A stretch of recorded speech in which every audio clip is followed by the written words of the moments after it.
Wow! ಈ sweet ನೋಡಿದ್ರೆ ಯಾವುದೋ ಬೇಕ್ರಿಯಿಂದ ತಂದಿರೋದು ಅಂತ ಅನ್ನಿಸ್ತಾ ಇದೆಯಾ? ಇಲ್ಲ ಸ್ನೇಹಿತರೆ, ಮನೆಯಲ್ಲೇ ಮಾಡಿರೋ ಅಂಥ ರೆಸಿಪಿ. ಕಡಿಮೆ ಅಂದರೂ ಕೂಡ 2 ಕಪ್ಪು ಹಾಲಿನ ಪುಡಿ ಇದೆ ಅಂತಂದರೆ 3/4 kg ಸ್ವೀಟು ರೆಡಿ ಆಗಿಬಿಡುತ್ತೆ. ನೀವು ನಂಬ್ತೀರಾ? ಅಷ್ಟು ರುಚಿಯಾಗಿ ಇರುತ್ತೆ. ಮಾಡೋದು ಕೂಡ ತುಂಬ ಅಂದರೆ ತುಂಬ ಸುಲಭ. ನೋಡ್ತಾ ಇದ್ದೀರಲ್ವ ಎಷ್ಟು ಚೆನ್ನಾಗಿ ಬಂದಿದೆ ಅಂತ. ತುಂಬ ಅಂದರೆ ತುಂಬ ಚೆನ್ನಾಗಿತ್ತು. ಈ ರೀತಿಯಾಗಿರುವಂಥ ಸ್ವೀಟು ಬೇಕ್ರಿನಲ್ಲೂ ಸಿಗೋಲ್ಲ ಸ್ನೇಹಿತರೆ. ಬನ್ನಿ ಈ ಸೂಪರಾಗಿರುವಂಥ ಡಿಶನ್ನು ಹೇಗೆ ಮಾಡೋದು ನೋಡ್ಕೊಂಡು ಬರೋಣವಾ.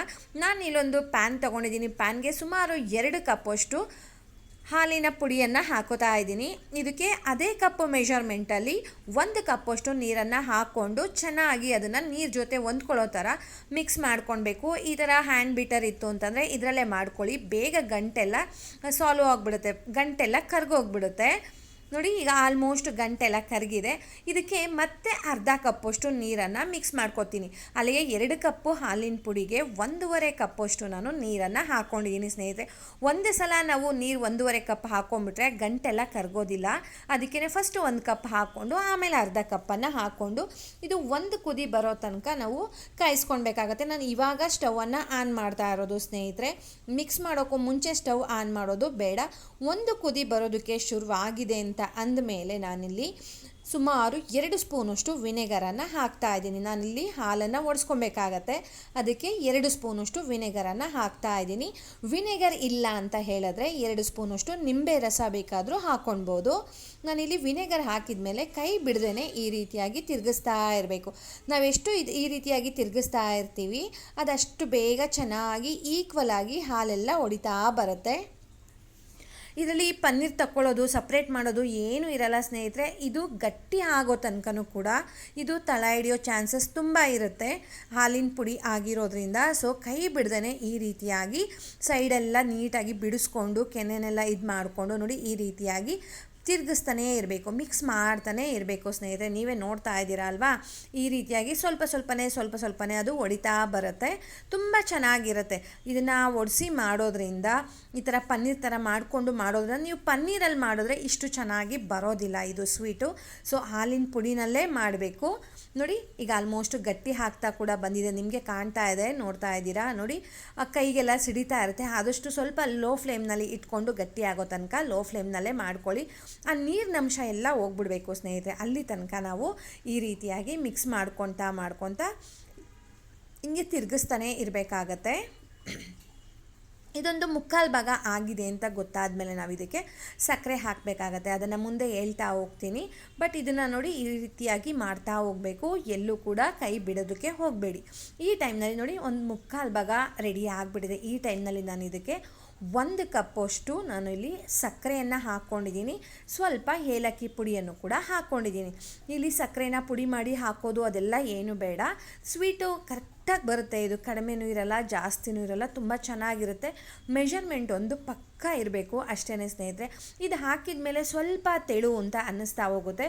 ಬಟ್ ಆಮೇಲೆ ಇದು ಗಟ್ಟಿ ಹಾಕ್ತಾ ಬರುತ್ತೆ. ನೋಡಿ ಈ ರೀತಿಯಾಗಿ ಕೈ ಬಿಡ್ದೇ ಮಾತ್ರ ತಿರುಗಿಸ್ತಾನೆ ಇರಬೇಕಾಗತ್ತೆ. ನೋಡಿ ತೆಳುವಾಗ್ತಾ ಇದೆ ಸಕ್ಕರೆ ಹಾಕಿರೋದಕ್ಕೆ.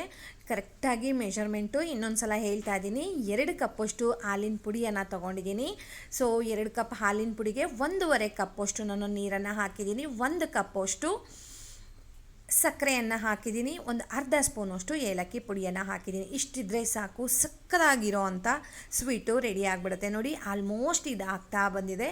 ಹಿಂಗೆ ತಳ ಬಿಡ್ತಾ ಇರಬೇಕು ಸ್ನೇಹಿತರೆ. ನೋಡಿ ಹಿಂಗೆ ಬಿಟ್ಟು ಪಕ್ಕದಲ್ಲಿ ನೋಡಿ ಈ ಥರ ಹಿಂಗೆ ಜಿಡ್ಡಂಶ ಬರ್ತಾ ಇರಬೇಕು. ಆವಾಗ ಸ್ವೀಟು ಪಕ್ಕ ಆಗಿದೆ ಅಂತ. ಮತ್ತು ಕಲರ್ ಕೂಡ ಚೇಂಜ್ ಆಗುತ್ತೆ. ವೈಟ್ ಕಲರ್ ಇರುತ್ತೆ ಅಲ್ವಾ ಹಾಲಿನ ಪುಡಿ ಎಲ್ಲ. ಸೊ ಕಲರ್ ಕೂಡ ಚೇಂಜ್ ಆಗಿದೆ, ತಳ ಬಿಡ್ತಾ ಇದೆ. ಈ ಟೈಮ್ನಲ್ಲಿ ಕರೆಕ್ಟಾಗಿದೆ, ಪರ್ಫೆಕ್ಟಾಗಿ ಬಂದಿದೆ ಅಂತ ಹೇಳ್ಬಿಟ್ಟು ಇದನ್ನು ಒಂದು ಬಟರ್ ಪೇಪರ್ ಇತ್ತು ಅಂತ ಅಂದರೆ ನೀವು ಬಟರ್ ಪೇಪರ್ ಮೇಲೆ ಬೇಕಾದರೂ ಹಾಕ್ಕೊಳ್ಬೋದು. ನಾನಿಲ್ಲಿ ಹೋಳಿಗೆ ಪೇಪರ್ ಮೇಲೆ ಹಾಕ್ಕೊಂಡು ಸೆಟ್ ಮಾಡ್ತಾ ಇದ್ದೀನಿ ನೀಟಾಗಿ. ನಾನಿಲ್ಲಿ ನೋಡಿ ರೆಕ್ಟ್ಯಾಂಗಲ್ ಶೇಪಲ್ಲಿ ನಾನಿಲ್ಲಿ ನೀಟಾಗಿ ಅದನ್ನು ಸೆಟ್ ಮಾಡ್ತಾ ಇದ್ದೀನಿ.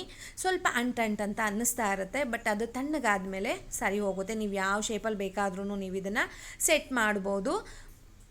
ನೋಡಿ ಈ ರೀತಿಯಾಗಿ ಒಂದು ಸ್ಪೂನಲ್ಲಿ ತೊಗೊಂಡು ಅದನ್ನೆಲ್ಲ ನೀಟಾಗಿ ಬಿಡಿಸ್ಕೊಂಡು ನಾನು ಇದನ್ನು ನೀಟಾಗಿ ಸೆಟ್ ಮಾಡ್ತಾ ಇದ್ದೀನಿ. ಈಕ್ವಲ್ ಆಗಿ ಬರಬೇಕಲ್ವಾ, ಸೊ ಅದಕ್ಕೋಸ್ಕರ ಅದು ಬಿಸಿ ಇದ್ದಾಗಲೇ ನಾವು ಸೆಟ್ ಮಾಡಬೇಕಾಗತ್ತೆ, ತಣ್ಣಗಾದ್ಮೇಲೆ ಮಾಡೋದಕ್ಕೆ ಆಗೋದಿಲ್ಲ. ಇದನ್ನು ಸೆಟ್ ಮಾಡಿದ ಮೇಲೆ ಸುಮಾರು ಒಂದು 20 ನಿಮಿಷ ಬಿಟ್ಬಿಡಬೇಕು. ಅದು ನೀಟಾಗಿ ಸೆಟ್ ಆಗಬೇಕಾಗತ್ತೆ, ತಣ್ಣಗಾಗಬೇಕಾಗತ್ತೆ.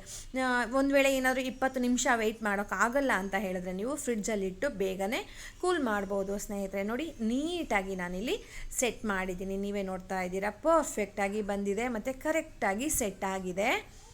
ನೋಡಿ ಎಷ್ಟು ಚೆನ್ನಾಗಿ ಆಗಿದೆ ಅಂತ ಹೇಳ್ಬಿಟ್ಟು ಇವಾಗ ಇದನ್ನು ನಾನು ತಣ್ಣಗಾಗೋದಕ್ಕೆ ಬಿಟ್ಬಿಡ್ತೀನಿ. ಅದಕ್ಕೂ ಮುಂಚೆ ಇಲ್ಲಿ ಡ್ರೈ ಫ್ರೂಟ್ಸನ್ನು ಹಾಕ್ತಾಯಿದ್ದೀನಿ. ಇದು ಆಪ್ಷನಲ್, ಬೇಕಂದರೆ ಡ್ರೈ ಫ್ರೂಟ್ಸನ್ನು ಹಾಕ್ಕೊಳ್ಬೋದು, ಬೇಡ ಅಂದರೆ ಬೇಡ, ಸ್ಕಿಪ್ ಮಾಡ್ಬೋದು ಸ್ನೇಹಿತರೆ. ಬಟ್ ಇದು ತುಂಬ ಚೆನ್ನಾಗಿರುತ್ತೆ ಈ ರೀತಿಯಾಗಿ ಹಾಕ್ಕೊಂಡ್ರೆ ಅಂತ ಹೇಳಿಬಿಟ್ಟು ನಾನು ಡ್ರೈ ಫ್ರೂಟ್ಸನ್ನು ಹಾಕೋತಾ ಇದ್ದೀನಿ. ಬಾದಾಮಿ ಮತ್ತು ನಾನಿಲ್ಲಿ ಗೋಡಂಬಿಯನ್ನು ಹಾಕೋತಾ ಇದ್ದೀನಿ, ಇವೆರಡನ್ನು ಹಾಕ್ಕೊಂಡಿದ್ದೀನಿ. ಪಿಸ್ತಾ ಬೇಕಾದರೂ ಹಾಕ್ಕೊಳ್ಬೋದು ನೀವು. ಪಿಸ್ತಾ ಮತ್ತು ಒಣಗಿರೋ ಅಂಥ ನೀಟಾಗಿ ಅದನ್ನು ಡ್ರೈ ಮಾಡಿರ್ತೀವಲ್ವ ರೋಸ್ ಪೆಟಲ್ಗಳನ್ನು ಅದನ್ನು ಕೂಡ ಹಾಕ್ಕೊಳ್ಬೋದು, ತುಂಬ ಚೆನ್ನಾಗಿರುತ್ತೆ.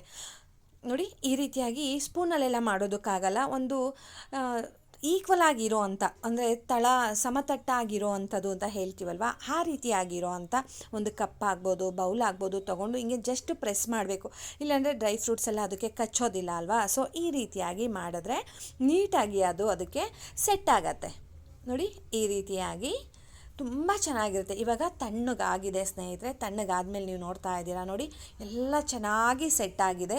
ಇವಾಗ ನೀವು ಯಾವ ಶೇಪಲ್ಲಿ ಯಾವ ಸೈಜಲ್ಲಿ ಬೇಕಾದರೂ ಕೂಡ ನೀವು ಕಟ್ ಮಾಡ್ಕೊಳ್ಬೋದು. ನೀವು ಹೇಗೆ ಕಟ್ ಮಾಡಿದ್ರೂ ಕೂಡ ಸಕ್ಕತ್ತಾಗಿ ಬರುತ್ತೆ ಸ್ನೇಹಿತರೆ.